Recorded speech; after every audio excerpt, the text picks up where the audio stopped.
Chicken farming करने के लिए, मतलब यानी कि पोल्ट्री फार्म चलाने के लिए जो है सावधानी जो बरतनी होती है, उसमें सबसे बड़ी सावधानी उसकी साफ़ सफाई है। आप देखिए, हम दिखाना चाहते हैं नीचे ये चूजे आप देख रहे होंगे। चूजे को जो रखा गया ये कुन्नी है, जो डस्ट होता है वो डस्ट आप देख रहे हैं। इसको कहते हैं कि हाथ में लेकर के पकड़िए, ये थोड़ा सा गीला दिख रहा है। जब ये पूरा गीला हो जाए, इसको आप पकड़ेंगे, ये ढेला की तरफ बन जाएगा, ये ऐसे गिरेगा नहीं फ्लो में। इसका मतलब ये इसको सुखाना होगा। ऐसे में कुन्नी को बाहर निकाल करके आपको बाहर ऐसा, ये देखिए फ्लो में गिरना चाहिए जब आप उसको गिराते हैं। जब ये ढेले में गिरेगा तो इसका मतलब ये गीला हो चुका है, ये मुर्गी को प्रभावित करेगा। ऐसे में इसको निकाल करके कुन्नी को बाहर सुखाते हैं, फिर दोबारा इसमें कुन्नी, या तो नया कुन्नी डालते हैं या उसको सुखा के डालते हैं। तो इस तरह की सावधानियां जो है बरतनी होती है, नहीं तो इन्फेक्शन का शिकार हो जाता है ये चूजे। और चूज़ों को बचाने के लिए, इन्फेक्शन से बचाने के लिए लाइट्स दिखाए थे आपको पिछले वीडियो में हम। ये देखिए लाइट लगाए गए हैं, और ये लाइट में देखिए टेम्परेचर, ज़्यादा टेम्परेचर लेने के लिए लाइट्स के नीचे आकर के मुर्गियाँ बैठती है। और जब भी आप फार्म में घुसेंगे तो इसका एक्टिवनेस जो है, एक बार देखिए इसे बजाएंगे तो ये जो मुर्गी एक्टिव नहीं दिखाई देगा उसको उठा करके देखेंगे आखिर ये क्यों एक्टिव नहीं है। अगर वो बीमार दिखाई देगी तो उसको झुंड से अलग कर देंगे और उसका ट्रीटमेंट करेंगे, जो आवश्यक ट्रीटमेंट होगा डॉक्टर को बुलाकर, या आपको जानकारी है तो उसके हिसाब से। यही कुछ सावधानियां हैं, जब मुर्गी फार्म आप चलाएंगे तो सावधानियां बरतनी है।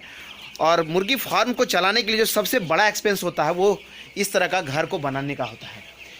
एक हाउस आप जब बनाएंगे तो इसमें सबसे बड़ा एक्सपेंस होगा। वहीं घर बना लेने के बाद जब आप पूंजी की ज़रूरत होगी, तो शांतनु जी बता ही रहे थे कि कुछ कंपनियाँ क्या करती है, वो चूजे दे देती है। फिर उसके बाद कैसे करते हैं आप लोग, जैसे कि आप चला रहे हैं उसमें क्या करते हैं, चूजा देने के बाद पाल लिए, फिर उसको वही नाप के वही ले जाता है। मतलब चूजा देगा, दाना देगा, सिर्फ आप पालेंगे उसको।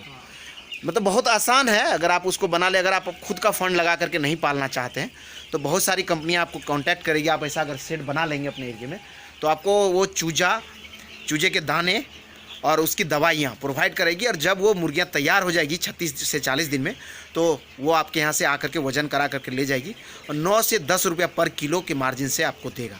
यानी कि कितना, इस बार मुर्गी है आप में 2500, 7,000 है। तो 7,000 मुर्गी में अगर 20 रुपीज़ पर मुर्गी आएगा अगर, तो कितना ऐसा नहीं होता। तो फिर कैसा होता है बताइए एक बार। 20 कैसे आ जाएगा? 2 किलो अगर आपका हो जाता है, 40 ग्राम का मुर्गी 2 किलो हो गया, तो 2 किलो का आपको 9 रुपये 18 रुपये मिलेगा 1 किलो पर। वो हो गया। उसको आप पालने में जो खर्च किए होंगे वो तो उसको माइनस करेंगे, तो एवरेज कितना अर्निंग होता होगा एक फार्म मालिक को?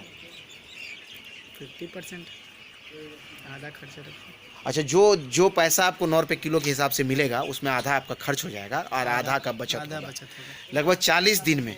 तो आप एक चीज़ सुनिए, बाहर से मैं इस शेड को दिखाता हूँ। चलिए एक बार बाहर आते हैं शांतनु जी। और एक और चीज़ है बाहर रखा हुआ, वो भी दिखाएंगे आपको। टेम्परेचर को मेंटेन रखने के लिए एक बॉयलर टाइप का है, जो ये शांतनु जी अभी आए थे तो हमको दिखाए थे। है इसके अंदर कुन्नी, जो अभी आप देखे थे, उस कुन्नियों को जला करके और इसको हीट करते हैं, और इसका धुआं जो है उस चैम्बर के थ्रू ऊपर निकलता है। देखिए इसमें जो है ये है, ये देखिए ये कुन्नी है, इसको जलाते हैं और इसमें देखिए ये लगा हुआ है, ये धुआं को इसके पाइप के जरिए बाहर निकाल देते हैं। और ये बॉक्स हीट होता है, इससे उन मुर्गियों को हीट मिलता है, गर्मी मिलती है और वो तेज़ी से बढ़ता है, उसको ठंड नहीं लगती, क्योंकि उसको हाई टेम्परेचर पर रखते हैं। और ये शेड आप देखिए, ये शेड बनवाया है ज़मीन से लगभग 3 फीट ऊंचा है। उसके बाद ये जाली है। जाली इसलिए लगाते हैं कि इसमें नेवला, बिल्ली या फिर सांप इसके अंदर नहीं है। अगर वो आएगा तो आपके चूज़ों को मार के खा जाएगा। उससे बचाने के लिए उसमें जाली लगाते हैं, नेटिंग करते हैं। और नेटिंग के उस तरफ आप देख रहे हैं कुछ लोग तिरपाल से बाहर इसको ढकते हैं, ये तिरपाल से अंदर ढके हुए हैं ताकि हवा अंदर ना जाए और टेम्परेचर कम नहीं हो। और गर्मी आएगा तो गर्मी में नीचे से ही शेड में थर्मोकॉल लगाया जाएगा ताकि ऊपर से गर्मी मुर्गियों को नहीं मिले। तो यही है बनाने का फार्मूला है शेड को। आप मिनिमम एक्सपेंस में इसको बनाइए, जितना कम में बनाएंगे उतना ही ज़्यादा आपको बचत होगा। इधर एक टैंकी लगाया है इन्होंने, इस टैंकी से मुर्गियों को जो पानी मिलता है वो देते हैं।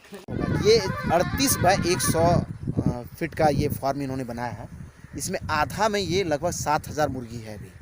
अगर ये दोनों एरिया को इस्तेमाल करेंगे तो 14,000 मुर्गियों का पालन हो पाएगा। और एवरेज जो है 40 दिन में 2 किलो मुर्गी हो जाता है, एक जो है ना चिकन जो है बढ़कर के 2 किलो वजन हो जाता है, तो लगभग 9 रुपये भी देता है, तो 18 रुपया हुआ, उसमें 50% एक्सपेंस जोड़ लीजिए आप, तो लगभग जो है ना 10 रुपया पर मुर्गी आपको बचत होगा। 14,000 मुर्गी पलाता है तो लगभग 1 लाख रुपया ये बचा पाएंगे। और 50 दिन में अगर किसी रूरल एरिया में इतना बड़ा शेड बना करके अगर आप 1 लाख रुपया 50 दिन में कमाते हैं तो वो ख़राब बिजनेस नहीं है। लगभग 6 लाख रुपया का अर्निंग एवरेज है साल भर में, ये फॉर्म कमा करके इनको देगा। तो अगर आपको भी कैलकुलेशन समझने और इस धंधे को समझना में कोई कठिनाई है तो आप हमें सवाल पूछिए, कोशिश करेंगे शांतनु जी से अगली मुलाकात में उस सवाल का जवाब पूछेंगे। एक्सपीरियंस है इनका, एक्सपीरियंस शेयर करेंगे और